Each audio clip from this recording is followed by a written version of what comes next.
Movie के start में हमें बताया जाता है कि अर्थ से सारे प्लांट्स कम हो गए हैं और इसीलिए नेचुरल ऑक्सीजन भी खत्म हो गई है और अब ऑक्सीजन न होने की वजह से सारे लोग मर रहे थे। अर्थ से जिंदगी बिल्कुल खत्म हो गई थी। बस ऑस्ट्रेलिया का एक शहर ही इस सब में बस गया था क्योंकि वह आर्टिफिशियल ऑक्सीजन यूज कर रहे थे, लेकिन उस ऑक्सीजन की वजह से ह्यूमंस को बहुत ही खतरनाक डिजीज अटैक कर रही थी। अब यहाँ मूवी के मेन कैरेक्टर इथेन को देखते हैं जिसकी वाइफ भी इस डिजीज का शिकार हो गई थी और इथेन अपनी वाइफ को बेस्ट क्वालिटी ऑक्सीजन देने के लिए बहुत ही ज़्यादा मेहनत कर रहा था क्योंकि अब इस टाइम पर ऑक्सीजन के लिए भी पे करना पड़ता था और ऑस्ट्रेलिया में जो लोग बचे हुए हैं वह एक खास कॉरपोरेशन की वजह से बचे हुए हैं क्योंकि वह कॉरपोरेशन आर्टिफिशियल ऑक्सीजन बनाती है। और अब हम देखते हैं कि इथेन को रेजिना ने अपने ऑफिस बुलाया है। रेजिना ऑक्सीजन बनाने वाली कंपनी की सीईओ और एक रिसर्चर थी जो इथेन को अपने पास बुलाकर बताती है कि दुनिया में अगर इसी तरह से यह बीमारी फैलती रही तो सारी दुनिया बहुत जल्द खत्म हो जाएगी। और वह साथ ही में यह भी कहती है कि एक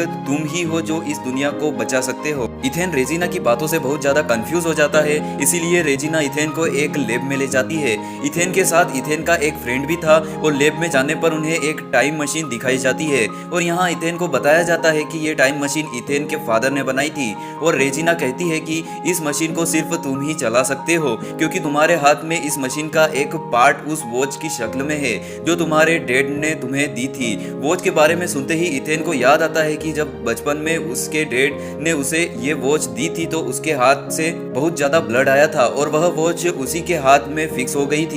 लेकिन इस वॉच के बारे में इथेन को इससे पहले कुछ भी नहीं पता था और अब इथेन को बताया जाता है कि इस टाइम मशीन से एक मैसेज रिसीव हुआ है जो कि फ्यूचर से आया है और मैसेज में तुम्हें 400 साल आगे भेजने यानी फ्यूचर में भेजने की बात हो रही है। अब यहाँ लैब का डॉक्टर इथेन को यह भी बताता है कि हमें पता चला है कि अब से 400 साल बाद यह दुनिया दोबारा पहले जैसी हो गई है, यानी वहाँ प्लांट्स और ऑक्सीजन और वहाँ का क्लाइमेट भी बिल्कुल नॉर्मल हो गया है, यानी वहाँ का इन्वायरमेंट अब दोबारा इंसानों के रहने के काबिल है।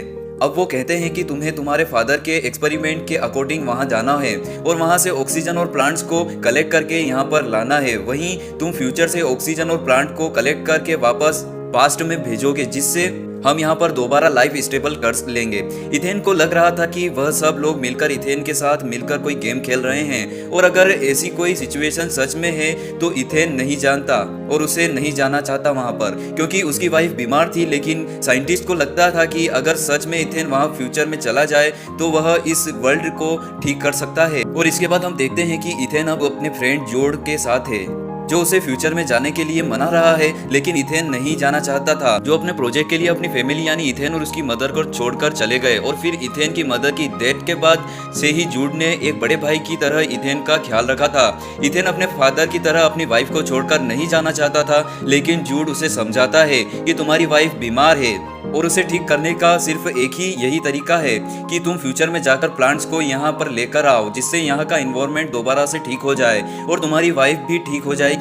और घर जाने पर जब इथेन ये सारी बात अपनी वाइफ के साथ शेयर करता है तो वह भी उसे फ्यूचर में जाने के लिए इंसिस्ट करती है। हालांकि वह नहीं चाहती थी कि इथेन फ्यूचर में जाए, लेकिन वह फिर भी सभी लोगों के लिए यह सब करना चाहती थी। अब नेक्स्ट मॉर्निंग बहुत ज्यादा सोचने के बाद इथेन रेजिना के पास जाता है। उसे कहता है कि मैं जाने के लिए तैयार हूँ, लेकिन मेरी एक शर्त है कि अगर आप लोगों को क्लोर मिल गया तो आप लोग सबसे पहले मेरी वाइफ को ठीक करोगे।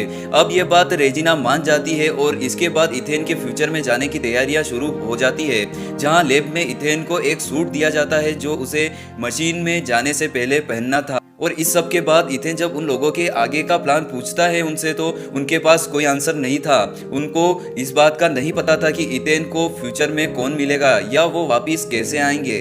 यहाँ तक कि इनको यह भी बिलीव नहीं था कि इथेन उन प्लांट्स को यहाँ तक ला पाएगा भी या नहीं। लेकिन अब तो इथेन को जाना ही होगा और इसके बाद इथेन को एक डिवाइस दी जाती है जो इथेन को पास्ट से कनेक्ट कर रखेगी। फाइनली इथेन को मशीन में बिठा दिया जाता है और वह लोग टाइम सेट करके मशीन को ऑन कर देते हैं, जहाँ लैब में तो मशीन के चलने के बाद रेडियो वेव्स का एक ब्लास्ट होता है, जबकि मशीन के अंदर इथेन बहुत तेजी से मूव कर रहा था और आखिर वो आसमान से होता हुआ अब एक अननोन जंगल में आकर गिर जाता है। हवा में बहुत तेजी से मूव करने की वजह से इथेन के सूट को आग लग जाती है जिसे वह जल्दी से नीचे आकर उतार देता है और इस सब के बाद वह अपने इर्द गिर्द देखता है जहां यह दुनिया दोबारा पहले जैसी हो गई थी। इथेन अब नेचुरल ब्यूटी और ऑक्सीजन को एंजॉय कर रहा था और थोड़ा आगे जाने पर उसे एक स्केलेटन नजर आता है जिसकी हेड पर बुलेट का निशान था, और जब वह उस स्केलेटन के ड्रेस से नेम पढ़ता है तो बहुत ही ज्यादा परेशान हो जाता है क्योंकि वह उसी का स्केलेटन था। और फिर इथेन को यहाँ से वह डिवाइस भी मिलती है जिससे साइंटिस्ट ने उसे दी थी। वह उसे देखकर बहुत ज्यादा डर गया था और उसे कुछ भी समझ नहीं आ रहा था। यहाँ उस स्केलेटन के हाथ में भी बिल्कुल सेम इथेन जैसी ही वॉच थी, लेकिन फर्क सिर्फ लाइट का था। स्केलेटन की वॉच में ग्रीन लाइट चल रही थी लेकिन इथेन की वॉच में रेड लाइट थी जैसी उसने बचपन से देखी थी, और यह चीज उसे थोड़ा सा कंफ्यूज कर रही थी। यहाँ यह सब देखते ही रात हो जाती है और इथेन रात को गुजारने के लिए फायर बनाता है और कुछ बेरीज को एज अ फूड यूज करता है, लेकिन वह बेरीज पॉइजन थी जिसकी वजह से इथेन की तबीयत खराब हो जाती है और इथेन बेहोश हो जाता है। और इथेन की तबीयत के बारे में उस डिवाइस की हेल्प से लैब में पता चल जाता है। अब जब इथेन को होश आता है तो उसके पास उसका फ्रेंड जूड था जिसे इथेन को बचाने के लिए पास्ट में भेजा गया था ताकि वह अपना मिशन पूरा कर सके।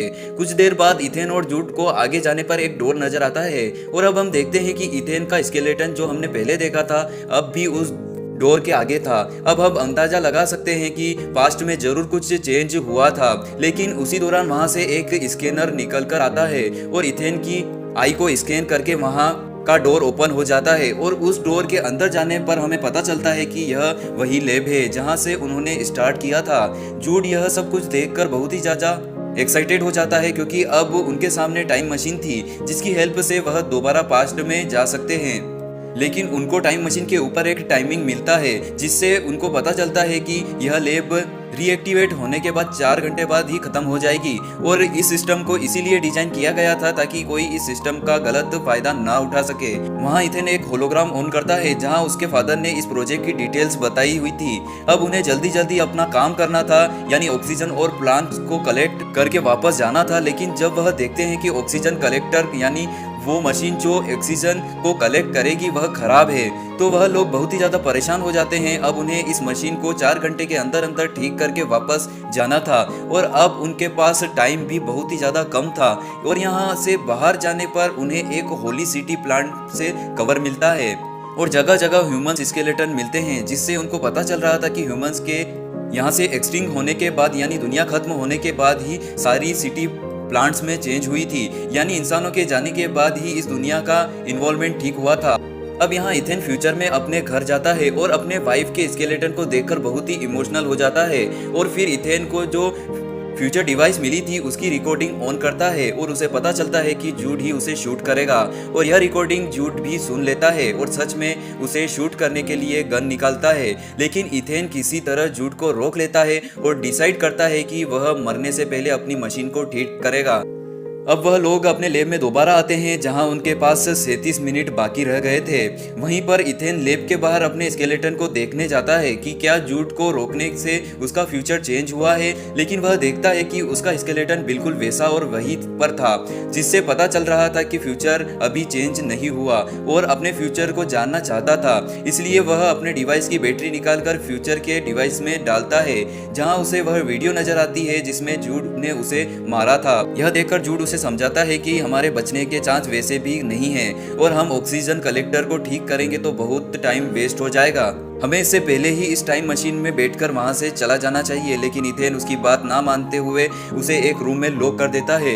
लैब में आकर अपने फादर का रिकॉर्डर हेलोग्राम ऑन करता है और यह हेलोग्राम उस दिन का था जिस दिन उसके फादर की डेथ हुई थी। उस हेलोग्राम में इथेन देखता है कि उसके फादर अपनी बनाई गई टाइम मशीन और दूसरी इन्वेंशन से मैनकाइंड को प्रोटेक्ट करना चाहते थे, लेकिन रेजिना उस मशीन को अपने काम के लिए यूज करना चाहती थी क्योंकि रेजिना अपने मकसद में कामयाब ना हो जाए, इसीलिए इथेन के डेड मशीन को इथेन के डीएनए से कनेक्ट कर रहे देते हैं। इसी वजह से वह वॉच पहनने पर इथेन के हाथ पर ब्लड आया था, लेकिन रेजिना हार मानने वालों में से नहीं थी, इसीलिए उसने जूड के साथ मिलकर इथेन के पेरेंट्स को मार दिया था ताकि फ्यूचर में इथेन को अपने मकसद के लिए यूज किया जा सके। और इथेन यह सब देखकर बहुत ही ज्यादा डिस्टर्ब हो गया था। जिसको उसने अपना भाई माना था उसी ने उसके पेरेंट्स को मारा था।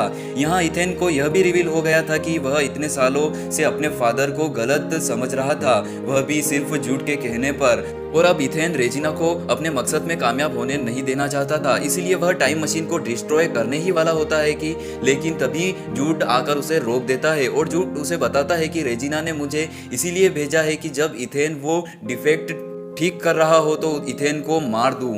लेकिन जूड भी इथेन को अपने भाई की तरह ही समझता था, इसीलिए वह इथेन को मारने से पहले ही अपने आप को शूट कर देता है और अब वह अपने फादर का मकसद पूरा करने के लिए काम कर रहा था। इसके बाद वह बहुत ही जल्दी ही ऑक्सीजन कलेक्टर को भी ठीक कर देता है और सारे एक्सटेंडेड प्लांट्स भी टाइम मशीन में रखकर पास्ट में भेज देता है। यहाँ इथेन ने अपने फादर के मर्डर और रेजिना के प्लान के एविडेंसेस साथ भेजे थे, लेकिन वह खुद पास्ट में नहीं गया था। इससे रेजिना का सारा प्लान डिस्ट्रॉय हो गया और रेजिना को अरेस्ट कर लिया गया। यहाँ इथेन अपनी वाइफ के लिए पास्ट में एक फ्लावर भी भेजता है और खुद फ्यूचर में टाइम मशीन को डिस्ट्रॉय कर देता है ताकि कोई इसका गलत यूज ना कर सके। और अब इथेन जब लेब से बाहर आता है तो उसे वहाँ पर कोई स्केलेटन नहीं नजर आ रहा था, जिससे उसे पता चल जाता है कि पास्ट चेंज हो गया है। उसके इस अच्छे डिसीजन ने पूरे ह्यूमन काइंड को सेव कर लिया है। फिर फ्यूचर के ग्रीनरी को दिखाते हुए मूवी का द एंड हो जाता है।